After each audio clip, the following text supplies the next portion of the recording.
En expérimentation depuis 2016, la date de mise en application de la RE 2020 est enfin officielle. Elle sera applicable pour tout dépôt de permis de construire à compter de l'été 2021.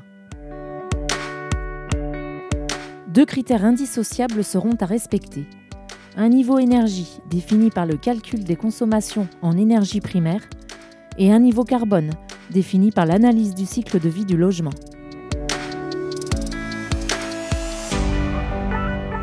Le seuil actuel de la RT 2012 est de 50 kWh par mètre carré de surface réglementaire thermique par an.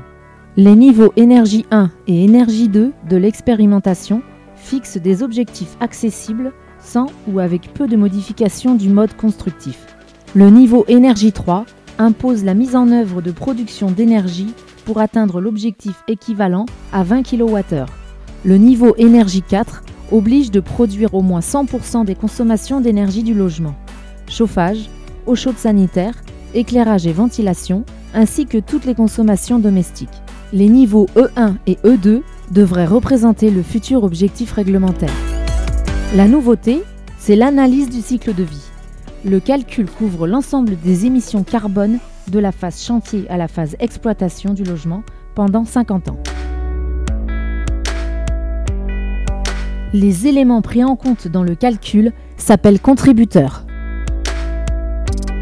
Ils sont au nombre de 4.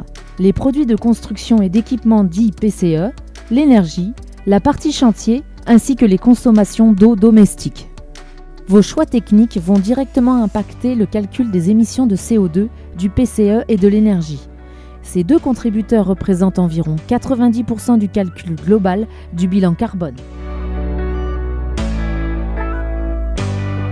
Voici les éléments pris en compte pour le calcul de l'impact carbone pour la certification d'une fiche spécifique produit.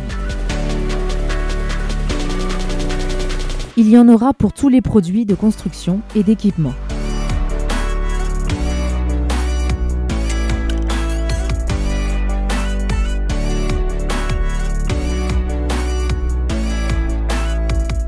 Les industriels et fabricants du marché travaillent à la certification de leurs produits pour optimiser vos logements et ne pas subir les valeurs par défaut du CSTB.